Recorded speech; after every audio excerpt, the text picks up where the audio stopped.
Namaste. My name is Atman Soni, and I'm currently preparing for the UPSC Civil Service examinations. I'm recording this video because I want to share my experiences with one of the courses I'm enrolled in, and that's the Political Science and International Relations course at Rao's IAS. A little bit of an overview about this optional. It is relatively more vast than the other optional courses, but I don't think that this should dissuade anyone from taking this course because there is significant overlap with much of the GS syllabus. For example, we entirely cover international relations, a significant portion of internal security, as well as while studying geopolitics, we look into world geography, world history, and finally, Indian government and polity sections of the syllabus help us revise polity. Now, with that caveat out of the way, let me tell you how I found out about this course. Last year, I was enrolled in the online GS program at Rao's, and the teacher for this course, Rahul Puri Sir, taught us the international relations and internal security papers. I really liked Sir's teaching style to the point that that's what confirmed the fact that I had to take this optional course and come study underneath him. So let me tell you some of the things which are unique about Sir's teaching style, and I've tried to categorize it in 4 sections. Let me see how well I can put that across. The first thing is that Sir focuses on comprehension and not memorization.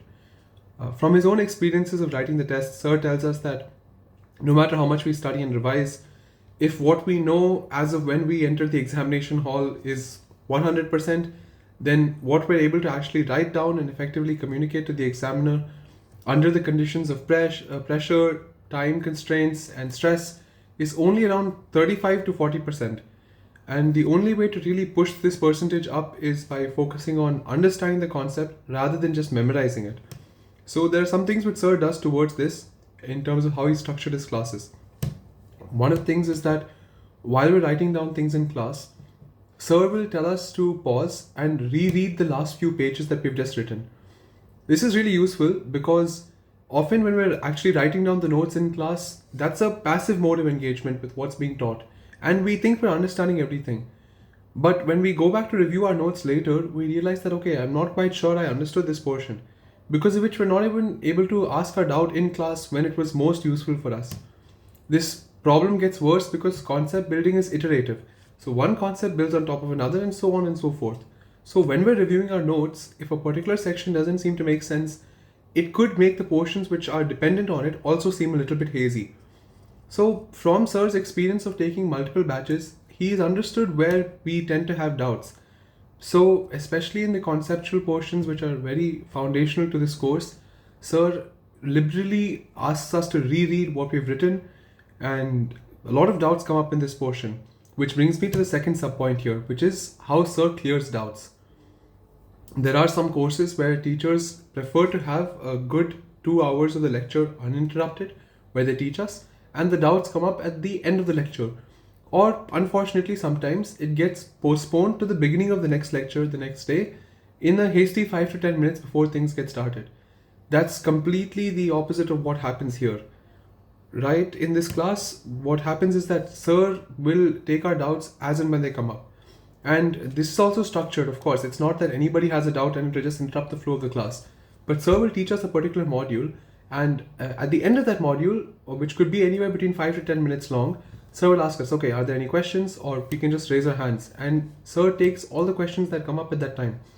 And I can say this from my personal experience because not only have I seen my classmates' doubts, more importantly, I've seen my own doubts.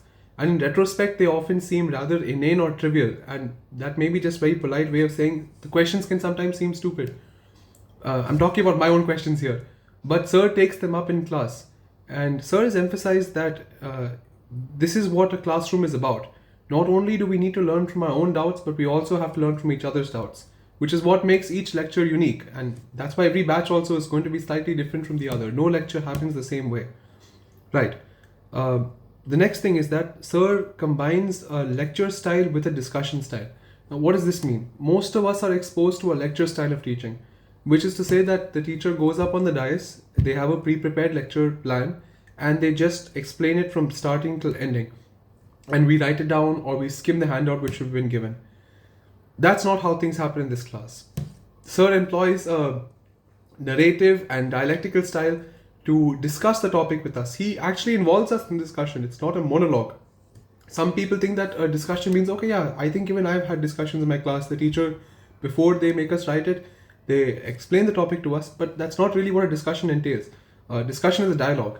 And Rahul Sir asks us personally, okay, so what do you think about this? And what do you think about this? And once the classroom has built a certain set of ideas about it, then he says, okay, that's right, but there's some mistakes here as well, and now I'll explain it to you. Sir also does this in the sense that when there's a particular topic which is very contested, for example, India's actions during the 1971 war, in terms of how we returned the POK portions during the discussion stage. This is something which, of course, left and right wing have their own issues with this in terms of how they understand the topic. But from an academic perspective, it's important to understand why these things happened. So the way Sir teaches us is that on a particular day, he'll tell us what happened, but not the why. He leaves us to go back home with that why question mark open. There's an interesting psychological phenomena called priming, which is that you can prime a particular subject to a certain prompt, and then if you follow that up with the corresponding piece of information, it gets registered much better. A pattern gets formed and we recognize it better. So I think that's what's happening here, because when that question remains open with us, when we go back home, the next day we're very curious to see what exactly was it. And then when Sir explains it to us, it clicks and registers for us much better than if Sir had just told us the previous day. So this is something which Sir has repeatedly employed during his classes. It's something I think he tries to do at the end of every class. It's like, okay, fine, this and you'll find out tomorrow. It doesn't end with a full stop, it ends with a question mark, and this creates a much better continuity from one class to the next. Now, the next thing is that Sir insists that we handwrite our notes. I have attended 100 lectures of this program so far. There's around 40-50 more to go. And more than 95% of what's been taught to us is something that we've jotted down in our own handwriting. Sir insists that it's much more useful for you when you're revising to look at things which are written in your own handwriting rather than just going over some printouts. This is another portion where Sir says that we need to make this experience better than something like just giving us handouts, because this is what a classroom is about. You have the opportunity to write things in your own hand. The other advantage is that as you write things, you are compelled to, again, focus and pay attention rather than just passively going over what's there. So this also enables us to focus in class. So that's great. Another thing about the handwriting portion, and this is not necessarily about the handwriting itself, but in terms of what we write. PSIR is a rather self-referential topic at times. The same themes do tend to repeat across different contexts. So the explanation for a particular topic may find itself many lectures later in a different context. But Sir has put the effort to use as similar a language as possible. So say, for example, a particular philosopher's opinion on a particular topic is given in the first end of the module when we're discussing philosophers.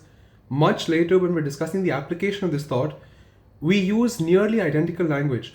Now, this is really useful for us because it reduces our memorization load, which is something I touched upon earlier. Because every time you go through the lecture, without even intending to do it, you end up revising these concepts which are supposed to connect across the flow of the holistic theme. So that's another thing which I think Sir has put a lot of careful attention to, and it's proved useful already.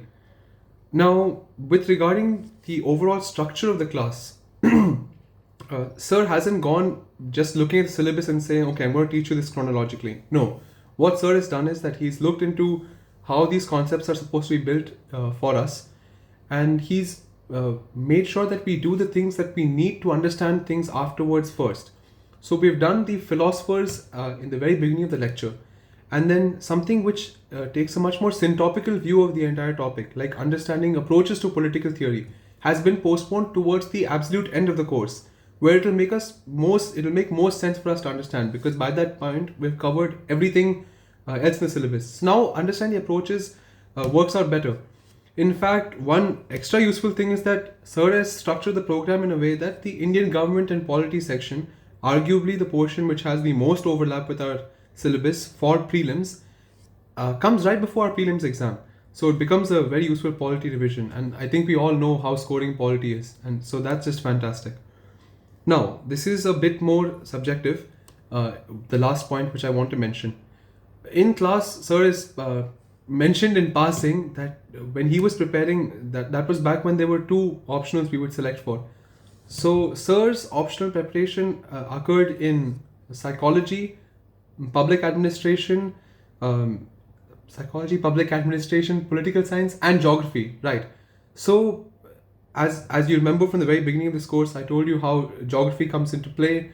But interestingly, Sir also uses his deep domain level knowledge of public administration and psychology to give us some very interesting examples in class. In fact, while Sir is teaching us, he does this thing where he sometimes branches into a topic, which is to say that while he's explaining communism and capitalism as ideologies, he'll make us write a lot of notes during class, which are not necessarily something which we would write in the exam, but are things which help us understand better. So while we're doing communism and capitalism, Sir would explain to us the factors of production, which is technically a static portion in your economics syllabus, but Sir would make us write about that also. And he would say that this is not going to come in your exam, but you can now understand why socialism failed because it suppressed entrepreneurship. And as such, Sir's obligation perhaps here is only limited to making us write that point, that entrepreneurship was not encouraged and so the Soviet collapsed. But by going into the context of it, we understand it better. So one of the strategies which I adopted during class was that I kept one of the pages blank in the conceptual portions and I only wrote on the right side of my notebook. So this was not something I employed during the static portion of our syllabus, but during these dynamic conceptual portions, I kept one page blank. And there I would just doodle with a pencil all these additional concepts which Sir would explain in addition to the note. So if you decide to enroll in this course, I think that's something that you could also try as well. All in all, I've had a great experience with this course, and if you go on YouTube, you can find one of the trial classes, or I think one of the orientation classes which Sir has conducted. I'll see if I can link that in the description of this video so you can check it out. I hope you found this video useful. Thank you for your time.